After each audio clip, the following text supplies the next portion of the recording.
Be warmer than normal. Again, we have to get by the next few days and actually right through the middle of the week before we start that trend, a warming trend. One thing to note is you don't have to go too far to be cooler than normal. So when I look at this whole pattern, it's going to be very close. We're going to have a northwest flow. We'll be on the cutting edge of some very warm air off to our south and west by the time we get to that time period. Meanwhile, more clouds again today with a couple of showers, but we're also going to see some sun, heaviest rain tonight, chance for a little bit of thunder, chilly and breezy for Easter Sunday. Severe outlook is not a big deal for us. It's a non-severe event. This will be tonight.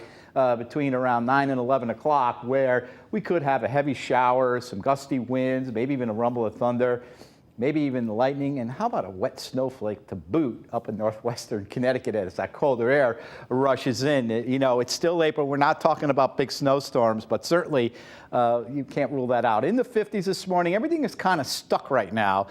Temperatures haven't moved very much here across the Northeast. This cold front is kind of hung up. That's because we have a little area of low pressure developing right about here. So when you have a closed circulation rolling up to our west, you're not going to bring that cold front down anytime soon. And look at the real cold air up in Minot, North Dakota, Minneapolis, 25, 33, Chicago, all that cold air moving in our direction in the next couple of days. Now, every once in a while, you might see a sprinkle. The sky's going to be dark, especially in northwestern Connecticut. What I want to show you, there are some breaks in the cloud cover right here off to our south and west in Pennsylvania, and that could give us a little bit of sunshine. And then up to the north and west, there's the cold front, and there's some much colder air coming down with that northwest flow. Let's time it all out.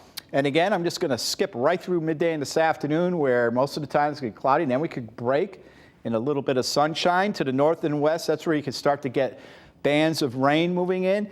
And then see how you get to 6, 7, 8 o'clock. It's still in northern and western Connecticut, but now it's starting to migrate slowly to the east. And then by 10, 11 o'clock, it moves through. And this is when you can get a rumble of thunder, maybe a quick downpour, gusty wind, and maybe even a wet snowflake as that cold air rushes in behind you. And then we clear out in time for Easter Sunday. Here's a temperature profile, and you can see in the 60s before we get that colder air working in. Look at 8 o'clock, we're dropping down to 46 in Torrington, and we're down into the upper 30s by midnight in northwestern Connecticut by tomorrow morning. Look at this, we're down in the mid-30s, mid to upper 30s across most of the area.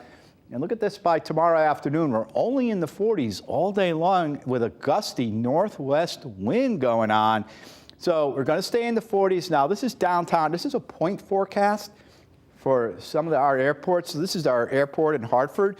But I think when you look at that temperature map, we're going to stay in the 40s. Wind chill values in the upper 30s to lower 40s all day long with the gusty wind. How much rainfall tonight into early tomorrow morning?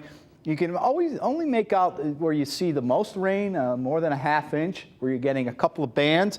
And then when you get the downpours, you could get a couple of spot areas where you get up near a ½ inch. And then if you think we're done with the cold weather, here we got a cold rainstorm coming, we'll have to watch for some wet snow mixing in from time to time. Here's our American model, a little warmer solution. But either way, big storm coming Monday night and Tuesday with mostly cold rain. Here's your FOX61 7-day forecast showing you we have a nice warm up by the time we get to the end of next week. Remember, we're in this cold pattern after today, Sunday, Monday, Tuesday, and then we start to get up near average and then well above average again as we head towards the second half of the month. Angelo?